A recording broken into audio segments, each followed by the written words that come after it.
Hey everyone, Tactics here, and in this video I'll be covering strategies for how to handle some of the hardest Mythic Plus bosses in Dragonflight Season 2 on higher key levels. I've already done a similar video covering some of the harder trash pulls in dungeons, which I'll link down below in the description if you're interested in checking that out.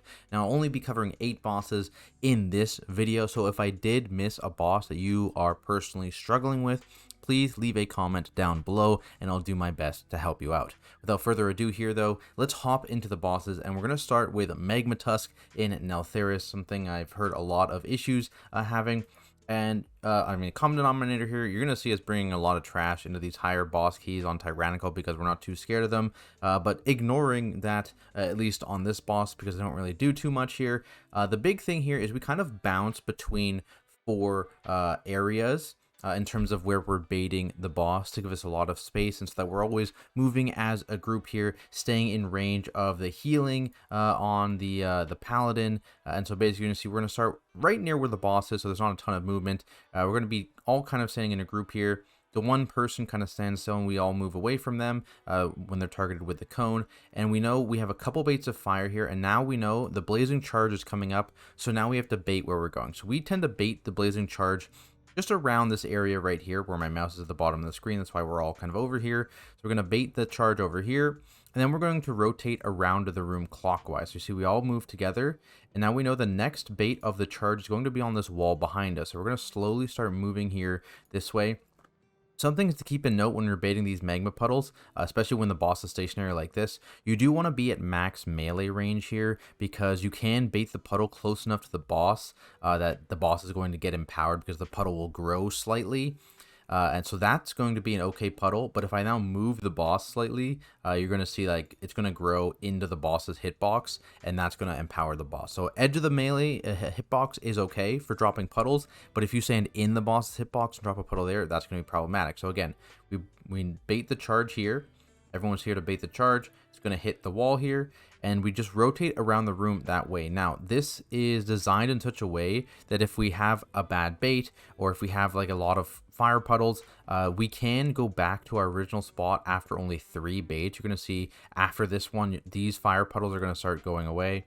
And it's the same idea here. We know blazing charges in 4 seconds, so after this volatile mutation, we need to all be in position to bait the boss. There we are, boss is going to charge now. Boom, and you can see there the fire puddles at the initial area are starting to go away. So if we really wanted to, we could charge back towards that area after this, but we do one more bait over in this area here, and then we are just essentially just rotating around the room. Now, in terms of handling the damage profile, obviously being close together, being relatively stacked does help for the Holy Paladin. We need to be rotating defensives. We do things like you can immune, if you have it, the volatile mutation cast here to help with that nasty dot, especially later on when the boss has 4 to 5 stacks, and that's going to be a 20 or 25 second dot, right? Remember, the ticks happen every 5 seconds, so you can kind of time your personal usage to cover multiple ticks. If you delay, right, don't do it on like a 24 tick. Make sure you do it on like a just before the 20 tick, that kind of thing, and you can hopefully have your personals cover multiple ticks of that actual debuff there, which can be useful. Otherwise, staying together is actually one of the most important things to make your healer's life a little bit easier, at least when you're playing with a Holy Paladin. Now, moving on, let's talk about the last boss in Brackenhide here. So we've got Wratheye, and this boss is basically just coordination of defensives, or not defensive, sorry, of offensive CDs, and then some slight boss movement things for the tank. So let's talk about boss movement first. So starting off the bat here, I'm just going to pull the boss to like a near corner, low movement, and basically what's going to happen is you face the frontal out, and I'm going to move directly across the room now every time, and this is going to be a dance basically for the tank. Immediately after the frontal cone, I will move diagonally across, because you're going to have a rot burst totem coming. There's going to be 2 rot burst totems between every frontal cast, and so basically the first one I'm always going to put exactly where I put the frontal. So I'm going to bring the boss across, and the totem always spawns directly across from the boss. So boom, the totem is going to spawn, and now it's always going to be away from that actual scary zone here, so we have plenty of time to get it. Now, in terms of damage stuff, beacons are insane for this boss fight. They do a bunch of damage to the totems, and I believe they don't split damage if you use it with the boss. At least it didn't recently. It might have been changed, but at least recently it did not split damage with the boss.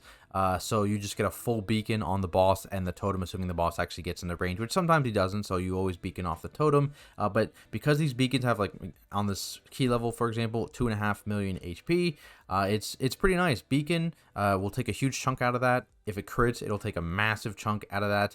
So we kind of separate beacons from cooldowns. And so what you have here, if you look over, the main cooldown to be tracking here is that PI from the Shadow Priest. And so we know when that's running, that'll cover 2 totems. And so we need to kind of cover the rest of the totems with beacons, or with burst if our rogue ever has burst available, which he can kind of pool sometimes. And in general, you should always be pooling for these totems, because they are the thing that's going to kill you if you let multiple casts go off here. So this is going to be a beacon, I believe, going out. Yeah, see the big chunk of health there. And we always, you can see, like, I'm going to hold on my beacon for so long on this boss fight, because we're basically alternating beacons. You always want to have something up, whether it's beacon or CDs, to cover a totem. And so that means that if you have like 3 or 4 beacons, which I think our group has 4 beacons, someone's going to be holding onto their beacon for a bit. So I'm going to be the one holding onto my beacon because I have the weakest beacon.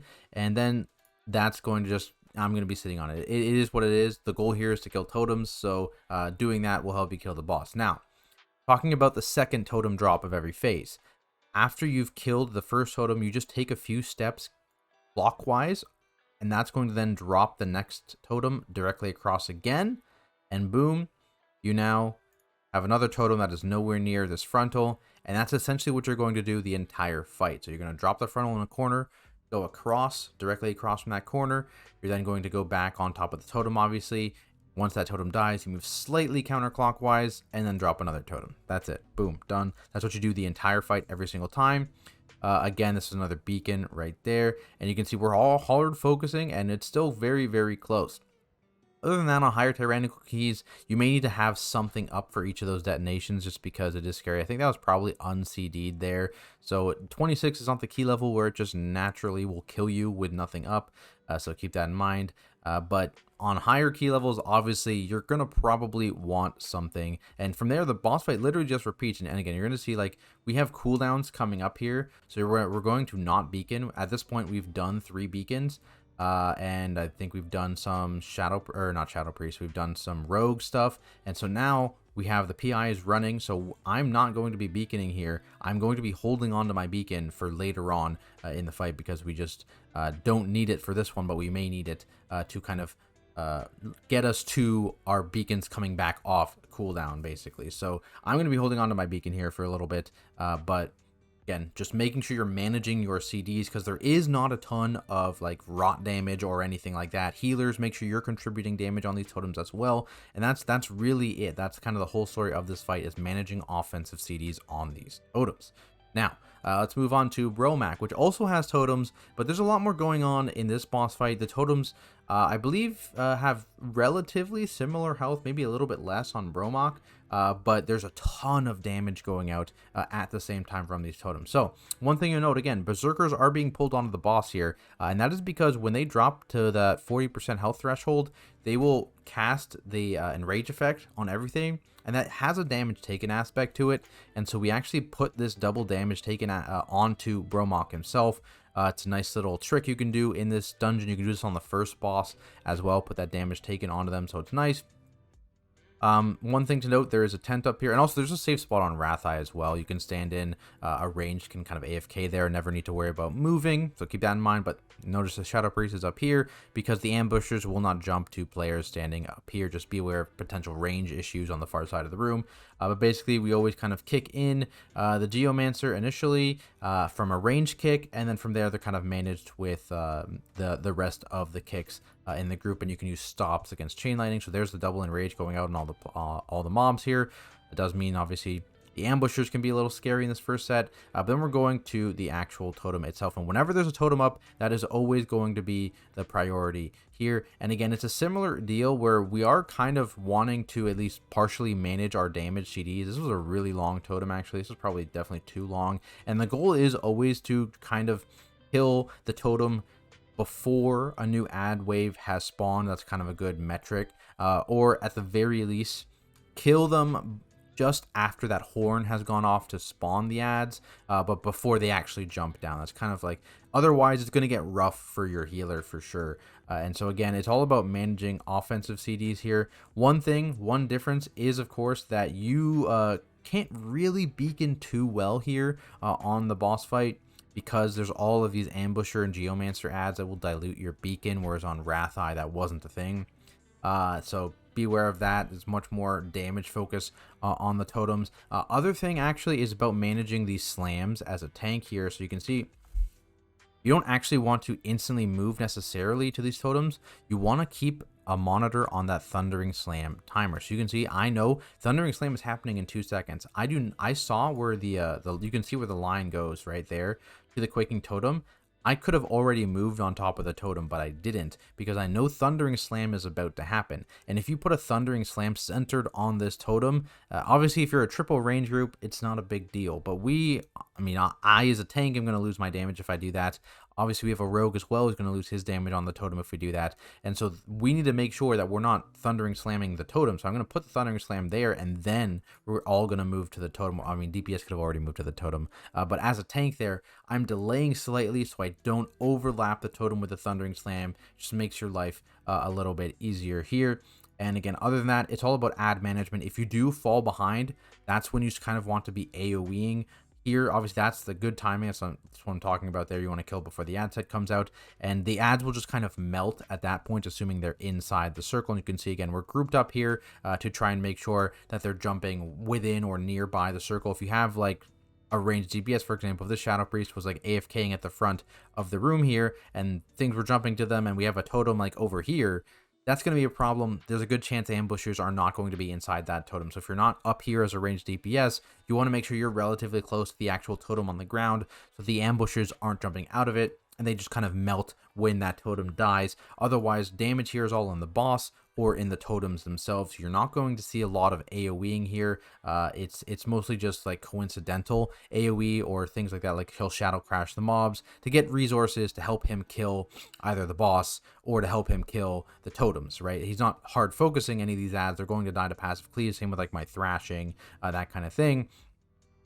And again, we're focusing here on this totem, and you're going to see Thundering Slam is coming out now, so it is like a bit delayed, which is why you're going to see me actually move to this totem and cleaving, and of course it's getting spell queued, so you actually get it interrupted a little bit there, so that's kind of good, but that was a little slow, but still in kind of a range, right? So you're always wanting to do it before this ad set either spawns or jumps down, so keep that in mind. And again, damage on the boss, damage on the totems. I know there's a lot of targets, but they're not your focus unless you can use them to funnel damage into other mobs. Now, let's move on to Talondras here, where the exact same thing is going to happen. So we have pulled the entire trash pack onto Talondras. Now, Talondras itself is already a bit of an issue with managing that bleed. And so basically what happens here is that the bleed management, I am not going to be a part of that because I'm going to be running for my life the entire boss fight. So in terms of how you manage that bleed, obviously having an evoker is really good. They have that bleed cleanse. We are also, I believe, 3 dwarves rather. The Shadow Priest, the Paladin, and the Rogue are all dwarves. That's a good bleed removal as well. And then of course we have Bop if we're ever in a pinch. And outside of that, it's just managing damage for the stomps. Now in terms of when to stun the boss, you're going to see here, our goal outside of this first one is always to stop the boss during the second stomp. So as the tank here, outside of keeping these guys slowed, we opt to use crippling poison as our perma-slow. So we have the rogue as crippling poison. I think obviously shamans, they have a totem they can keep up that will perma-slow these mobs, I believe. Bear, if you're able to hit them, obviously they can take infected wounds as well to slow these mobs. So you have some options here. Your goal is to never get a Jagged Bite cast, but basically I'm going to be trying to kiting this boss through all of these orbs here, and then our rogue is in charge of making sure that he stuns the boss during the stomps here. There, I clear the boss before the second stomp, and the kidney goes out on that second stomp cast, and that mitigates a ton of damage here because on this boss fight, you're going to get to 5 stacks, right? There's no way around it. Stomps are definitely painful for sure, but you're going to be just fine through them, especially with these classes. They have like some kind of minor personal they can pop to survive the single stomp per phase. And so basically, the goal here is just to mitigate the overlap that could potentially happen with the stomp plus the bleed dispel. And because the boss is capped here, I believe at 5 stacks of that damage amp, it's not a big deal. If you continuously stun early, you can just kind of deal with that slightly ramped up damage earlier on in the fight. It's not a big deal. Otherwise here, no one is actually focusing on these ads themselves. What they're doing is essentially just using them to funnel into the boss. Shadow Priest, very, very good at that. Rogue, very, very good at that. So they're just using them as extra damage to pump into that boss. And these guys, again, will just die to passive cleave at some point in the fight. And as a tank here, my main goal is to manage to live, because of course, when these guys get really stacked up, even their melees are quite scary. It's not even just the bleed you're trying to avoid. You're trying to avoid getting meleeed in general too. And we don't have AoE stuns here. Obviously, if you had a comp that had AoE stuns, you could be dumping those onto these guys for the damage amp as well as to reset their stacks. We don't really have that. We just have the Evoker Breath, which I don't believe he's even talented into the AoE stun there, because it's not worthwhile. We're just going to survive without that, and I'm going to use things like my Roar. See, like that guy got through. Crippling can drop sometimes, just RNG, so he saves some stuns to deal with that. I usually save Typhoon and Ursuls to deal with that, but obviously they were on CD there, so otherwise I'm just going to keep kiting around the room in a circle, and it doesn't really matter the movement here. They're not losing damage on the boss for this movement. They're only losing damage on the Custodians, which again doesn't really matter because they were just using the Custodians to funnel boss damage. You see here, I will get a bleed sometimes, and that's kind of when the big defensives get popped here on myself there. A couple defensives there, some self-healing, and I'm okay. Otherwise here, just trying to stay away from these jagged bites here while maintaining clearing stacks. This entire time I've been clearing the inexorable stacks on the boss ASAP so that my rogue can stop the second stomp with his kidney there, and that one does go off, unfortunate. So that's kind of the goal, that you want to stop that stomp in particular. Is so make sure you're staying on top of the boss there.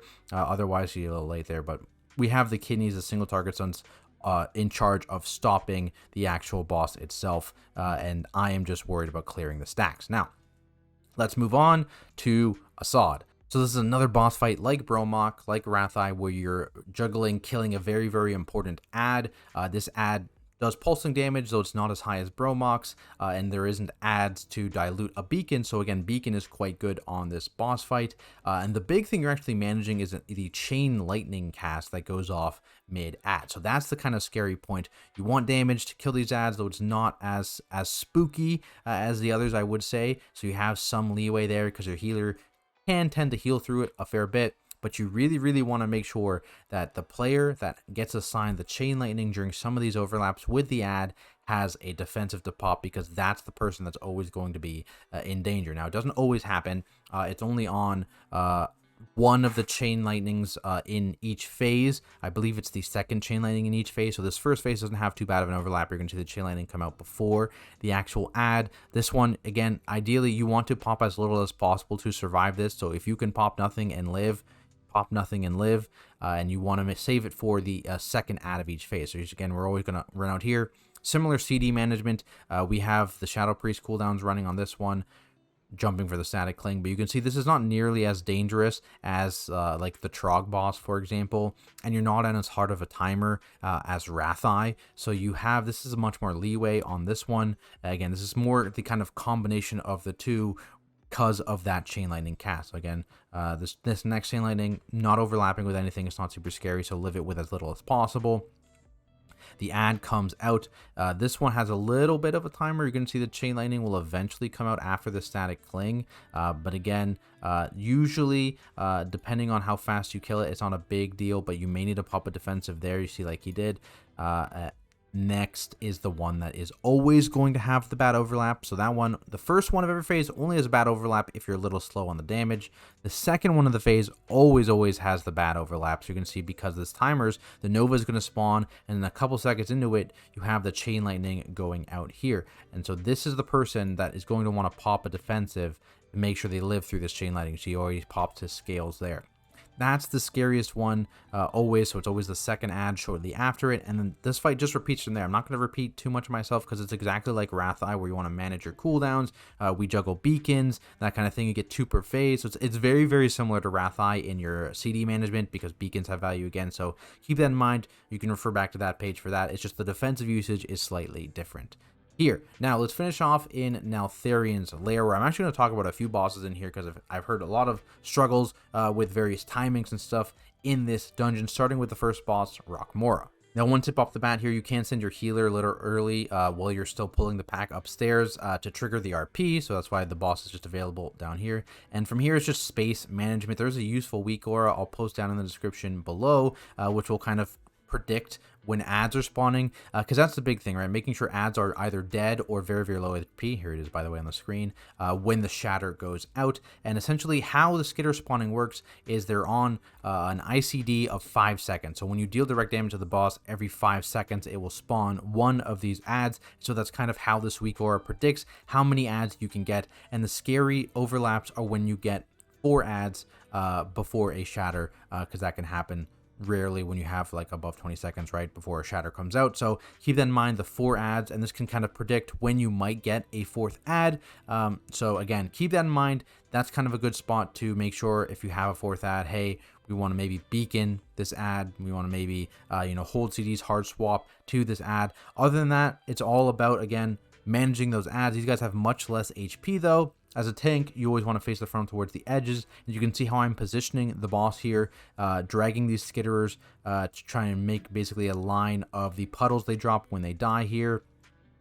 And just kind of maintain as much space as possible. I'm just going to rotate around the room. Doesn't matter which direction. Some people like going counterclockwise. I go clockwise. It's insignificant as long as you're using your space as best as you can. And know that the explosion damage for shatter is based on the skitterer health. So even if you get the skitterer relatively low and don't kill it, that's still going to mitigate the damage if you just left the skitterer at high HP, right? That kind of thing. So if you're going to personal on this fight, obviously, assuming shatter doesn't one-shot you, which in most cases it shouldn't, just naturally, you would just want to save defensives for, hey, we're not going to kill the skitter, guys, defensive. So that's kind of what you're doing here. Otherwise, you're just making sure you're kind of killing these skitterers off before the shatter. You don't necessarily need to hard swap to like the first skitterer, but you definitely want to hard swap to the last skitter, right? So I think this is maybe one where we don't kill the skitterer. Yeah, so that, boom, that's kind of relatively scary, right? Other thing to note, this crystal ground, obviously you want to move as little as possible. Things like volcanic, things like storming, if you get hit with in that, it counts as damage because you're up in the air, but you're still moving technically. So be aware, storming and volcanic can be very dangerous with this boss fight in particular. Otherwise, again, all about ad management.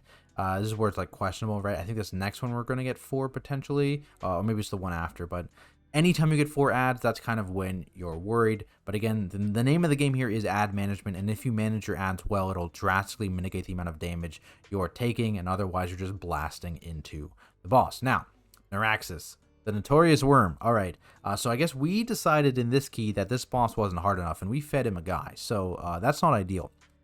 Basically, a couple notes on the ads that spawn that you're just not going to see. Obviously, positioning of the poison puddles is going to be behind me, but you want to position like kind of one on each side-ish. There's a spot in the middle as well that can hit them. But basically, if the ads walk through a puddle, they're going to basically die. We have our Shadow Priest kind of pre-dotting them as well because they will become targetable before they jump down, which is interesting. So something dot classes can do, they can take advantage of that. Otherwise, this is just a bring as many poison dispels as you can kind of fight. The main danger is hurling rocks for non-tank players, and so that's why poison dispels you're going to see go out. The Voker's going to dispel themselves. The Paladin's either going to dispel himself or the Rogue, and I'm always going to dispel the squishy Shadow Priest, because again, that hurling rock is physical damage, and so that's going to help with a lot of the danger on this fight with the poison overlapping with the rocks, because again, those rocks are the scary bit. And otherwise, this fight is just a straight throughput check. As a tank for running, you're going to see a lot of times I'm going to use my nice little leg spike. I'm going to be using here's us feeding the guy because that guy misses. That's how much health the guy who gets hit by the puddle has, and the guy who dodges the puddle is like almost full health still. So you want to make sure you are like kind of dropping it on the sides here to make sure that both ads get hit by those rancid maw puddles. Very, very high health versus the other guy who's like basically dead and we haven't even touched him, right? So that's kind of the ideal. He does basically die actually before he even gets to the boss, so keep that in mind. Again, as a tank, I don't actually use the rocks for the most part. You're going to see me just kind of use the puddles here. Note this first set, you need to know which puddles are okay and which ones aren't. I might get rescued here if I'm not in an okay one. I think he does rescue me. Yeah, he does rescue me back just to make sure I'm in the correct one, because there's 2 sets of rancid moss that went out before this first tongue, and one of them is going to expire. So you're going to see here before this ends, these 2 expire. So that's why I was rescued to this one. So make sure you know which one is the safe one for this very first one. Other than that, it should be fine. And again, same deal here. Managing the ads. Do we miss another ad here? I actually don't remember if we miss another ad. It might be a thing, but I don't recommend it. It's like a 50% damage boost to the poison, like the boss itself each time. It looks like this one is okay, and the ads just kind of die before you even get to the boss. Yeah, see, they both get hit here by the poison, and they're basically dead. Rogue is using them to funnel onto the boss, because the boss is a very big hitbox. Same with the Shadow Priest, that kind of deal. Again, dispelling, staying on top of the dispels to mitigate that damage, and it's just a big throughput check. So assuming you're doing as much as you can to mitigate that damage, it's just you gotta survive. So you want to make sure you're rotating defensives, you're rotating any throughput cooldowns you can use. You're making sure you're positioning right so you don't need to dump damage into those ads, and otherwise you're just trying to kill the boss before the boss kills you. Not a ton else I can really talk about, unfortunately, on this boss to help you out. So good luck with it. There is a bit of a strategy. I think I've seen people walking like behind the boss area, which can help dodge rocks. So that's maybe interesting. Maybe look into that, but otherwise, I mean, that one is definitely a little exploity. It's a little exploity, so that's why I'm not going over it in this video. Now, last boss of the dungeon and the last boss of this video, Dargrul. So first things first, we pulled these guys at the same time, very much like Noku defensive. Freehold can do it as well. We then vanish or night elf meld, anything like that, and we pull the boss over this way. And so the big thing here is, again, making sure that you kill the ad and you don't break all of your crystals, because you need some crystals here. Also, of course, not facing the frontal. So how we handle this ad, let's talk about it real quick. So the boss will always spawn the ad on his left hand. His left hand, the one without the hammer. Now, what you can do is, I could have done a full turn and dropped this guy right on top of this crystal. And that is good sometimes. But for this very first spawn, we found that the crystal spawn is a little inconsistent, the second crystal, and sometimes you have the mob waiting a ton of time, which is very, very scary because the mob steps deal a ton of damage. So for this very first crystal, I'm always going to spawn the ad such that he has to like get up, do his little RP thing, and walk a few steps to get into this crystal, and that buys you enough time for the second crystal spawn. You can insta-do that one and kill the ad. So keep that in mind. That's why we do a little bit of delay initially, because we only take like 2 steps of damage here, whereas if you spawn him directly on top, he like doesn't do his RP, right? He like basically insta breaks the crystal, and that ruins a lot of your time for the second set of crystal spikes to actually spawn here. So now it spawns, he's getting up. So like if we didn't do that RP, he would have been walking, right? So he's gonna do like another step here, which is fine. But again, you always want to make sure you kill this guy before the third spikes. Now, this is not necessarily true on the fourth ad. The fourth ad of this boss fight, because as I mentioned, spell queuing can be a little weird.